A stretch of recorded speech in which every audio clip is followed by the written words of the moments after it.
नमस्कार विद्यार्थी मित्रांनो, आज आपण शीतयुद्ध, त्याचा अर्थ व कारणे याविषयी माहिती बघणार आहोत. शीतयुद्ध हा शब्दप्रयोग अमेरिकन पत्रकार व समीक्षक बर्नार्ड बारुक यांनी सर्वप्रथम वापरला. इंग्रजीत शीतयुद्धाला कोल्ड वॉर असे म्हणतात. प्रामुख्याने दुसरे महायुद्ध संपल्यानंतर अमेरिका आणि रशिया या दोन महासत्तांमध्ये शीतयुद्ध निर्माण झाले. याचे प्रमुख कारण म्हणजे दोन्ही राष्ट्रांना जगाचे नेतृत्व करावयाचे होते. अमेरिका लोकशाही व भांडवलदार राष्ट्रांचे नेतृत्व करते, तर रशिया साम्यवादी विचारांच्या राष्ट्रांचे नेतृत्व करते. दोन्ही महासत्तांनी आपल्या गटात अनेक राष्ट्रांना खेचून घेण्यासाठी विविध युक्त्या, प्रलोभने, आर्थिक सवलती, लष्करी संरक्षणाचे छत्र बहाल केले. जगाची रचनाच जणू काही दोन्ही गटात करून दोन्ही गटांमध्ये युद्ध सदृश्य तणाव निर्माण झाला. त्यामुळे तिसरे महायुद्ध निर्माण तर होणार नाही ना, अशी परिस्थिती निर्माण झाली. शीतयुद्ध ही दुसऱ्या महायुद्धानंतरच्या काळातील महत्त्वपूर्ण घटना मानली जाते. शीतयुद्धाच्या व्याख्या आपण बघूया. शीतयुद्धाच्या व्याख्या अनेक लेखकांनी वेगवेगळ्या प्रकारे मांडलेल्या आहेत. त्यापैकी पहिली व्याख्या अशी आहे की शीतयुद्ध म्हणजे प्रत्यक्ष युद्ध न होता युद्धजन्य परिस्थिती निर्माण होणे. दुसरी व्याख्या, दोन गटातील राष्ट्रांमध्ये परस्परबद्दलचा संशय, अविश्वास, वैर आणि शत्रुभाव व सातत्याच्या संघर्षामुळे प्रत्यक्ष युद्ध सुरू झाले नाही तरी युद्धजन्य परिस्थिती तयार होणे म्हणजे शीतयुद्ध होय. तिसरी व्याख्या, शीतयुद्ध हे प्रत्यक्ष सशस्त्रांचे युद्ध नसून राजनैतिक व भिन्न वैचारिक प्रणालींचे परस्पर विरोधी असे युद्ध आहे व त्याचे साधन म्हणून परस्पर राष्ट्रांचा विरोधी राजकीय प्रचार हेच शीतयुद्धाचे महत्त्वाचे कारण आहे.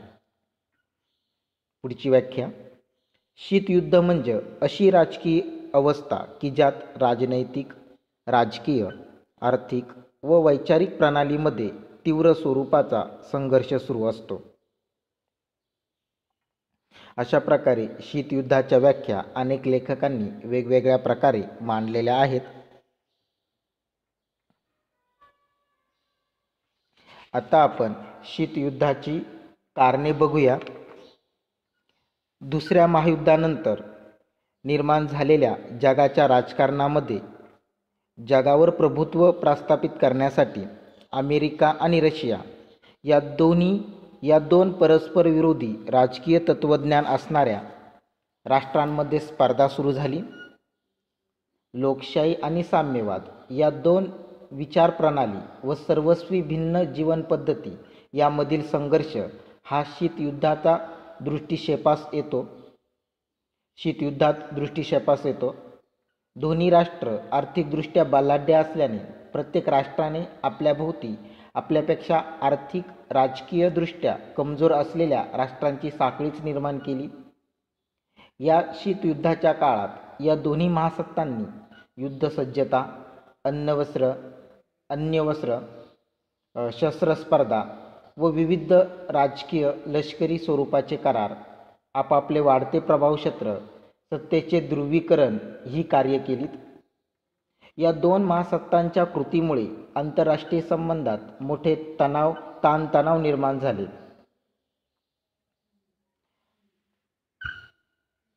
वैचारिक साम्राज्यवाद रशिया अमेरिकेने निर्माण करून त्या साम्राज्यवादाचे भूत छोट्या मागास राष्ट्रांवर शीतयुद्धाच्या निमित्ताने बसवले व जगाला अशांततेच्या गर्तेमध्ये पुन्हा एकदा लोटून दिले.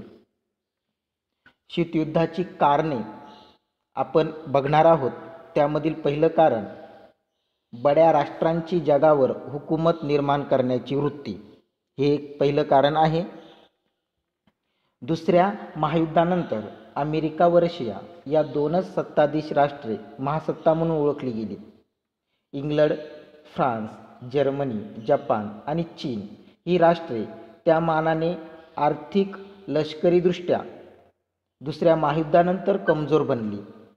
त्यांना त्यांच्या राष्ट्रातील निर्माण झालेल्या प्रश्नांनी भंडावलेले होते.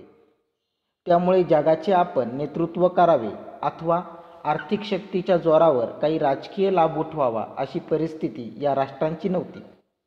रशिया व अमेरिका या दोन्ही राष्ट्रांना दुसऱ्या महायुद्धाची झळ फार लागलेली नव्हती. आर्थिकदृष्ट्या त्यांना फार नुकसानही झाले नव्हते. परिणामी दुसऱ्या महायुद्धात त्यांची भूमिका यशस्वी झालेल्या राष्ट्रांची असल्याने त्याचा त्यांना फायदा झाला आणि त्यातूनच दोन्ही राष्ट्रांनी जगावर नेतृत्व लादण्याचा प्रयत्न सुरू केला आणि त्यातूनच शीतयुद्ध निर्माण झालं. दुसरं कारण आहे की विचार प्रणालीतील संघर्ष. लोकशाही व साम्यवाद या दोन विचार प्रणालीतील मूलभूत संघर्ष हा शीतयुद्धाचे एक महत्त्वाचे कारण मानले जाते. रशिया हा रशियाची साम्यवादी विचार प्रणाली होती, तर इंग्लंडची लोकशाही व भांडवलवादी विचार प्रणाली होती. या दोन्ही महासत्तांनी आपले वर्चस्व तथा प्रभावक्षेत्र वाढवण्यासाठी या वैचारिक प्रणालींचा आधार घेतला. काही इतिहासकारांच्या मते हा शुद्ध भोंदूपणा असून दुसऱ्यावर वर्चस्व गाजवण्यासाठी तत्वांचा दिलेला मुलामा म्हणून विचार प्रणालीतील संघर्ष असे कारण सांगितले जाते. तिसरे कारण आहे सत्ता स्पर्धा व लष्कराची ताकदीची स्पर्धा. दुसऱ्या महायुद्धानंतर फ्रान्स, इंग्लंड या राष्ट्रांची आर्थिक व राजकीय ताकद फारच क्षीण झाली होती. वसाहती स्वतंत्र झाल्या होत्या. त्यांच्या ज्या वसाहती होत्या त्या स्वतंत्र झाल्या होत्या. आर्थिक सत्ता जवळजवळ संपल्या. त्यामुळं अमेरिका व रशिया ही दोनच राष्ट्रे बलवान म्हणून शिल्लक राहिली. साहजिकच जगाची वाटणी या दोन राष्ट्रांनी आपल्या मनासारखी करण्यास सुरुवात केली. यालाच राजकारणातील ध्रुवीकरण पण म्हणतात. केवळ आर्थिक सत्ता बलवान असून चालत नाही, त्यासाठी लष्कराची ताकदसुद्धा वाढवणं आवश्यक मानलं गेलं. अमेरिकेकडे अणुबॉम्ब होते. रशियाने देखील यथावकाश त्याचे रहस्य जाणून घेतले व अणुबॉम्बने सुसज्ज असे लष्कर दल तयार केले. दोन्ही राष्ट्रांकडे फार मोठ्या प्रमाणात शस्त्रसज्जता उपलब्ध झाली आणि या सत्ता स्पर्धा आणि लष्कराची ताकदीची स्पर्धा यातूनच शीतयुद्धाला प्रारंभ झाला. हितसंबंध वाढवण्याचा व दुसऱ्या बड्या राष्ट्रांशी कमी करण्याचा प्रयत्न. अमेरिका व रशिया या दोन्ही बड्या राष्ट्रांनी आपापले हितसंबंध जगात वाढवण्याचे तंत्र आत्मसात केले. आपले प्रभावक्षेत्र विस्तारले.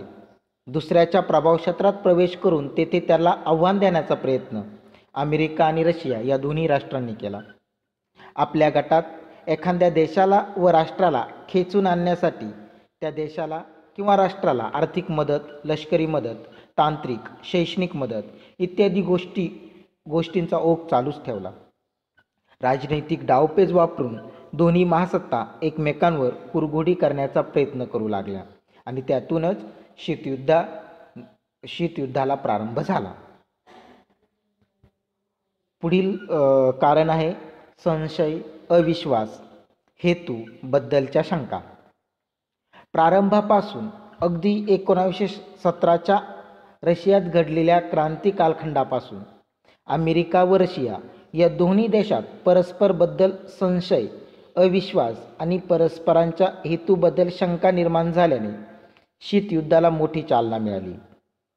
केवळ दुसऱ्या महायुद्धाचे संकट निर्माण झाल्याने व हुकुमशाही राष्ट्रांच्या संकटाला तोंड देण्यासाठी रशिया आणि अमेरिका ही राष्ट्रे एकत्र आली होती. अमेरिकेच्या मनात रशियाने पोलंडबाबत केलेला अपेक्षाभंग, तर रशियाच्या मनात अमेरिकेने आश्वासन देऊन देखील दुसरी आघाडी उभी करण्यास केलेला उशीर यामुळे दोन्ही राष्ट्रांच्या मनात अविश्वास होता आणि हीच कारणे युद्धानंतर, दुसऱ्या महायुद्धानंतर शीतयुद्धास जबाबदार ठरली. पुढील कारण बघूया. तिसऱ्या जगातील संघर्ष पेटवून देण्यास दोन्ही राष्ट्रांची भूमिका, म्हणजे अमेरिका आणि रशिया. आशिया आणि आफ्रिका खंडातील अनेक राष्ट्रांना स्वातंत्र्य मिळाले आणि त्यांनी लढा देऊन प्राप्त केले. पाश्चात्यांच्या वसाहती संपुष्टात आल्या. तथापि अमेरिका व रशिया या दोन्ही राष्ट्रांनी या नव्याने जन्माला आलेल्या छोटमोठ्या राष्ट्रांमध्ये हस्तक्षेप करून त्यांना आपल्या गटात खेचण्यासाठी फार प्रयत्न केले. त्याचा परिणाम असा झाला की हे नवस्वतंत्र राष्ट्रांमध्ये परस्परांविरुद्ध संघर्ष निर्माण झाला. दोन्ही महासत्तांनी परस्पर विरोधी भूमिका घेऊन त्या संघर्षाची व्याप्ती वाढवली. यामुळे महासत्तांमधील शत्रुत्व कायम वाढले आणि ताणतणाव वाढले. म्हणजे ह्या अमेरिका आणि रशिया या दोन्ही राष्ट्रांनी घेतलेले जे काही परस्पर भूमिकेमुळे शीतयुद्धाचे स्वरूप, व्याप्ती व त्याची तीव्रता कायमच वाढत राहिली. अशा प्रकारे आज आपण शीतयुद्धाचा अर्थ, त्याच्या व्याख्या आणि कारणे याबाबत माहिती बघितली. धन्यवाद.